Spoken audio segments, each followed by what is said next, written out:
Buenas tardes, voy a presentar el esquema para el análisis político, una teoría de juegos de David Easton. Empezamos con que David Easton quiere dar o entender la política como un sistema para entenderlo mejor. Un sistema político que responde a las demandas y apoyos del entorno y cómo mantiene o no mantiene su estabilidad. Es decir, va a responder al contexto social. El gobierno responde al contexto social para tener legitimidad. Ahorita, de los movimientos que estamos viendo, movimientos feministas, pues el gobierno va a responder acorde a esos movimientos para tener más legitimidad y pues tener estabilidad, estar en el gobierno. El sistema político interactúa constantemente con el entorno social, económico y cultural. Es decir, pues el sistema político, como por ejemplo ahorita el sistema, el gobierno que tenemos, pues trata de adaptarse primero al sistema social. Como ya le dijimos, los nuevos movimientos que vienen creciendo, como pues el movimiento feminista, tal vez, por ponerlo de ejemplo. También al económico. ¿Por qué? Porque trata de adaptarse a los retos o problemas que tal vez estamos viendo con la economía mundial, por ejemplo con China y con Estados Unidos. Tal vez para seguir manteniendo buena relación con Estados Unidos, pues poner aranceles, ¿no?, a los productos chinos.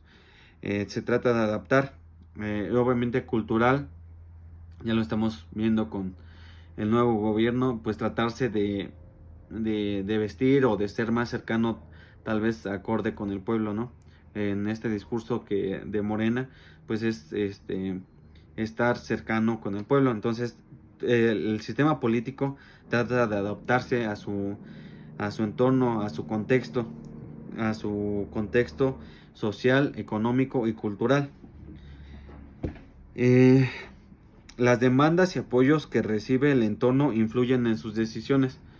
Todas estas, todos estos contextos sociales, económicos y culturales pues van a influir en las decisiones para que pues las que sean más, tal vez sean más populares. David Easton nos propone un sistema como este, a grandes rasgos, que es: las entradas son los inputs, las entradas son las demandas de la sociedad que van a recaer en una caja negra, que es el gobierno. Las salidas son los outputs, que son cómo le da respuesta al gobierno. La retroalimentación es si tiene estabilidad o no. Es decir, si tiene si a la gente, es la evaluación, si a la gente le está gustando o no. Eso es a grandes rasgos primero. Las demandas, como ya lo vimos, las entradas son lo que la sociedad quiere, como pues toda la sociedad pide cosas. Entonces pues va a tener obviamente muchas entradas. En la caja negra es como el gobierno va a tomar parte de todas esas demandas y va a tomar las principales, como ya lo vimos, que las que tal vez influyan más, pues son las que tengan más repercusión en el sistema, en el entorno social, económico y cultural. Entonces esas son las decisiones que va a tomar. Eh, y bueno, la conversión, es decir, la caja negra, es el sistema político, transforma las demandas en decisiones o políticas públicas. Las salidas son las decisiones o acciones del sistema, como leyes, políticas o sentencias. La retroalimentación son las consecuencias de estas decisiones, vuelve al sistema como nueva información y generando nuevas demandas. El enfoque de Easton permite ver la política como un proceso dinámico y cíclico, donde las instituciones deben adaptarse a las presiones externas e internas para mantener la estabilidad. Su propuesta es útil para analizar cómo y por qué funcionan o fallan los sistemas políticos. Lo que ahorita estamos viendo, ¿no? Se van a adaptar a las presiones internas los nuevos movimientos que nazcan o las demandas que la sociedad haga, o también internas, en el caso económico, pues externas de la economía mundial, ¿no? De irse adaptando ¿para qué? Para que pues este sistema político no fracase. Eh, bueno, ya haciendo un ejemplo más concreto, eh, bueno, la caja negra pues ya no es una caja negra, se convierte en el aparato gubernamental, en la toma de decisiones. Las entradas ya se convierten en partidos políticos, en sindicatos, que van a mandar las demandas de todas las personas hacia la toma de decisiones. Por ejemplo, una persona que sea más conservadora, pues no va ella a ir a poder mandar su propuesta ya sola al Senado. Pues obviamente no se va a afiliar a un partido o va a votar por un partido que tenga esa ideología. Si es conservadora, pues obviamente se va a ir por el PAN. Si no lo es, si es más de izquierda, obviamente esa persona sola no va a poder ir a presentar su propuesta al Senado para que reformen o hagan una ley.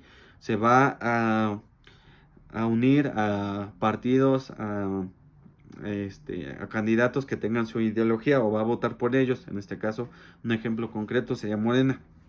En la toma de decisiones, pues ya de los que toman las decisiones, que los que pueden reformar la ley o pueden hacer leyes, sería pues la Cámara de Diputados, la Cámara de Senadores o también pues el presidente de la República. Entonces, pues ellos van a tomar las decisiones. Las salidas pues ya no son simplemente salidas o outputs, ya se convierten van a salir en forma de políticas públicas y también en cómo las instituciones van a ejecutarlas, porque hay instituciones encargadas de cada una de las leyes que vayan aprobando o la toma de decisiones.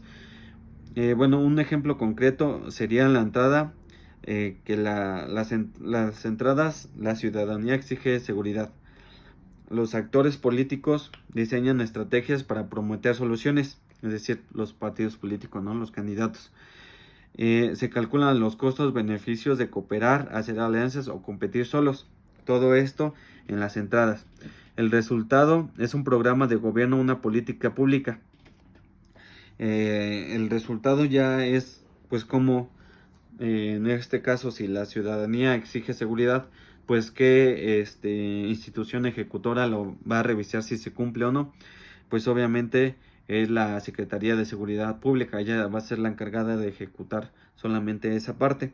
Y la retroalimentación es si la política funciona, crece el apoyo, si falle, surgen nuevas demandas.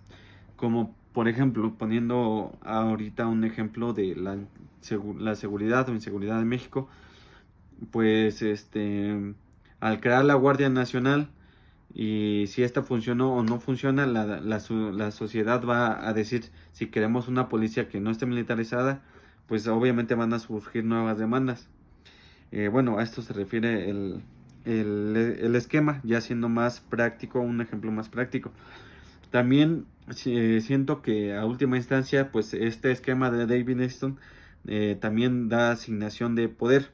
¿Por qué? Porque el poder pues es la asignación autoritaria de la toma de decisiones.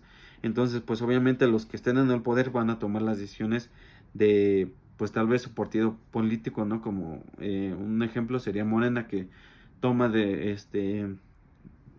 decisiones o toma las demandas solamente pues que tal vez sería un poco de izquierda, ¿no?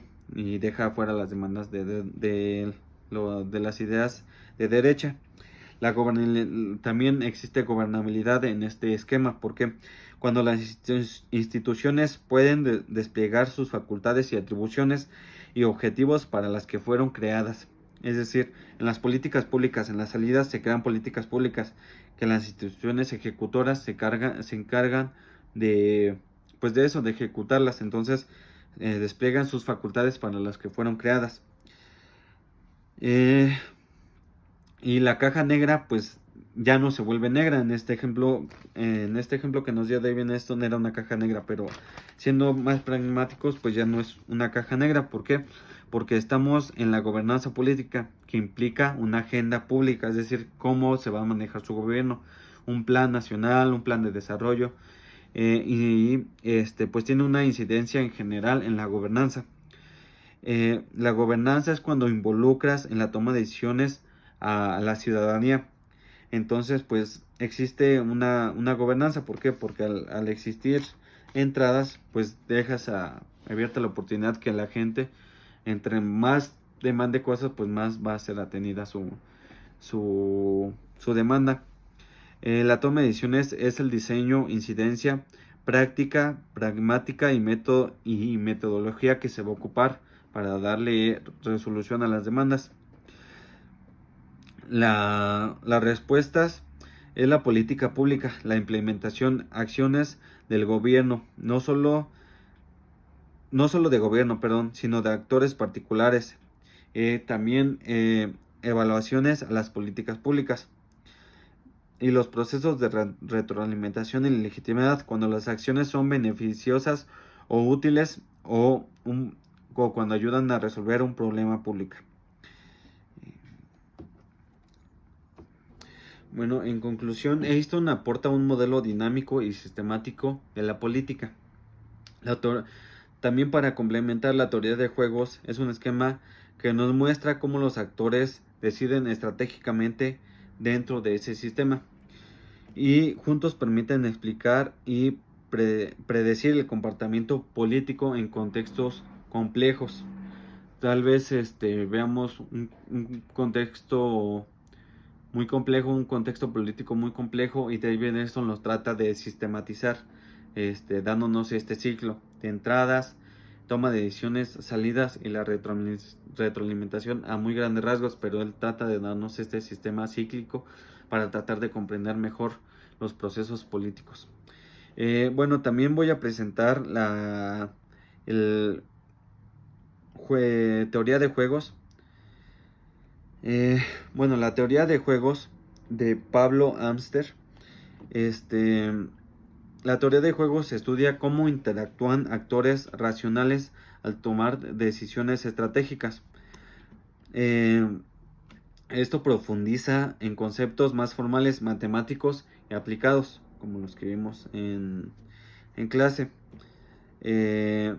Bueno, la definición de un juego son jugadores quienes toman decisiones, estrategias, un conjunto de acciones posibles que se pueden hacer en el juego, y pagos, beneficios o costos asociados a cada combinación.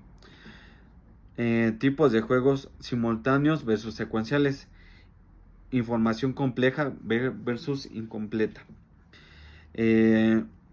Bueno, el equilibrio de Nash es una estrategia dominante. Dominancia eliminable. Equilibrio de estrategias puras, equilibrio de estrategias mixtas.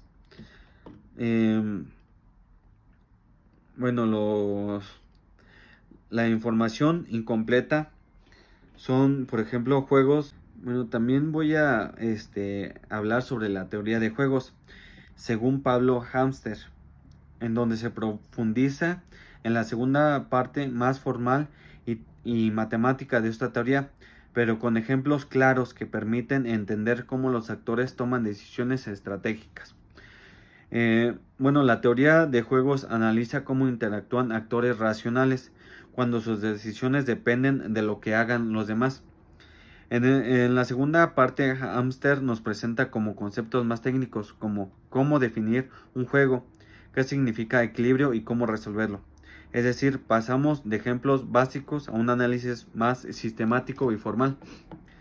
Tienes que pensar ya bien sobre las decisiones, sobre todas las posibles decisiones y todas las posibles consecuencias, y analizar bien cuál te conviene más, y también ponerte tal vez en los pies de las otras personas, porque en la teoría de juegos te presentan sobre qué harían otros jugadores contigo. Es decir, tienes que ponerte también en los zapatos de los demás, o pensar lo mejor para ti. Bueno, la definición formal es: un juego siempre tiene tres elementos básicos: jugadores, que son los actores; las estrategias, que son las acciones posibles; y los pagos, que son los beneficios o costos según las decisiones que se combinan. Además, distinguimos entre juegos simultáneos, donde los jugadores deciden al mismo tiempo, y juegos secuenciales, donde las decisiones se toman en turnos. También puede haber información completa o incompleta.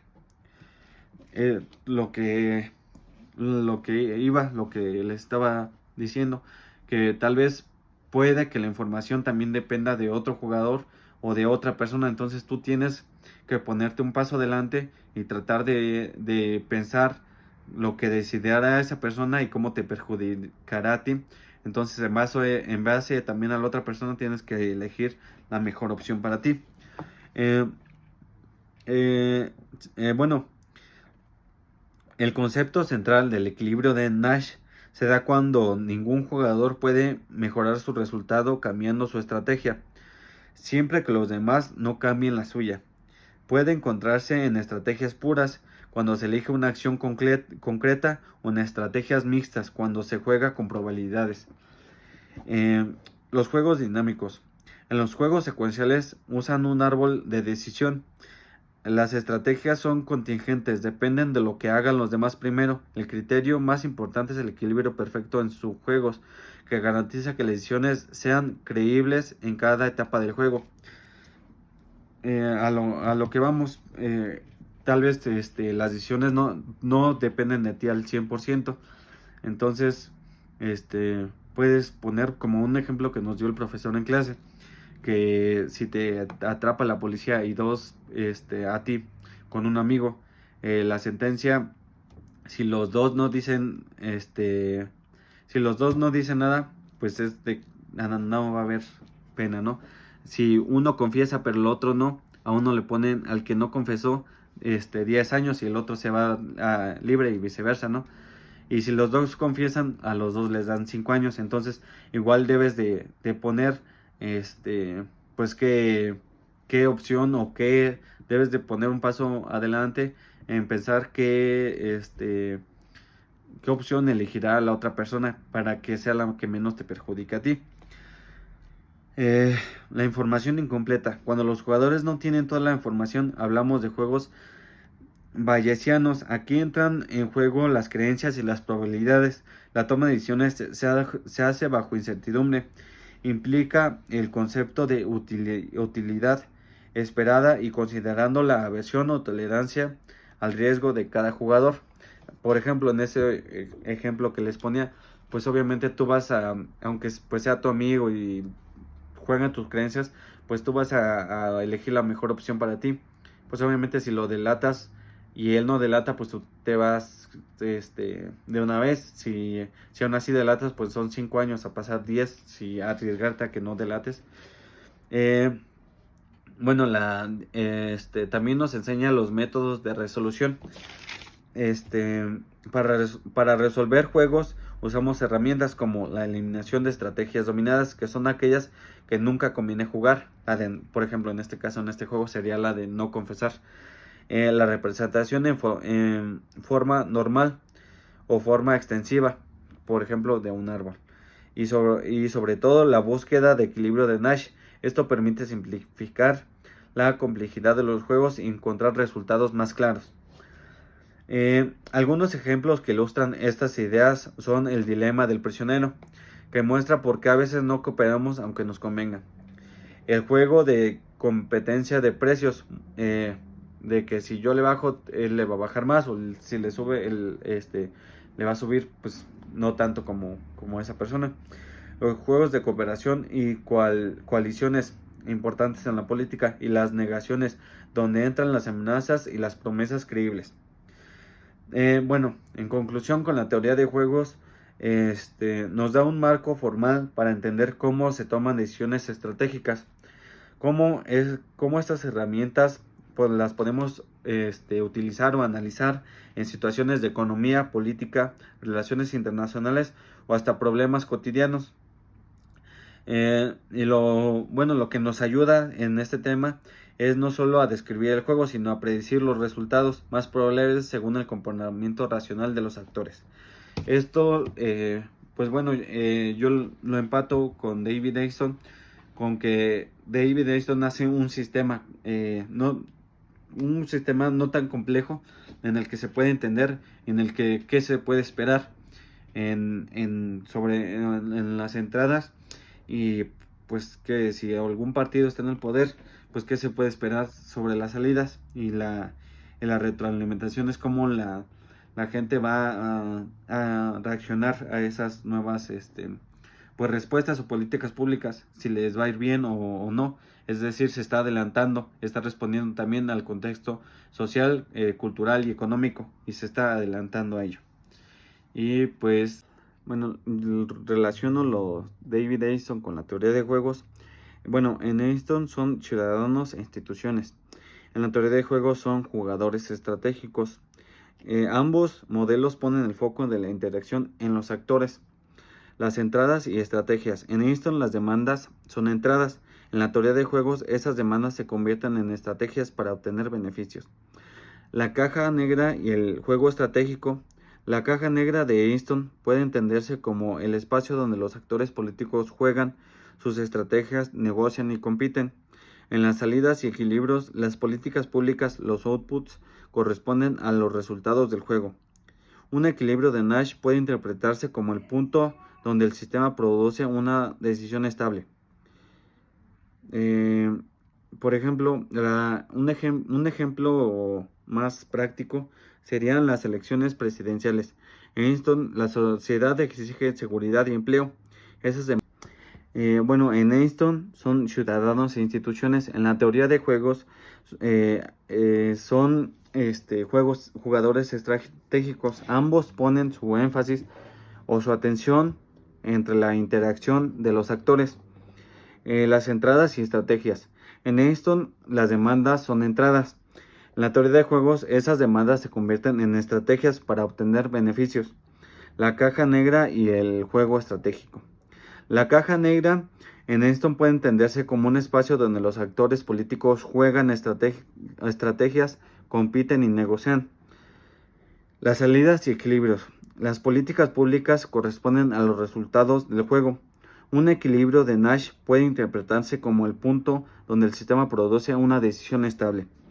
La retroalimentación. En Easton, la reacción social genera nuevas demandas. En la teoría de juegos, la experiencia de un juego crea aprendizaje y estrategias para juegos futuros.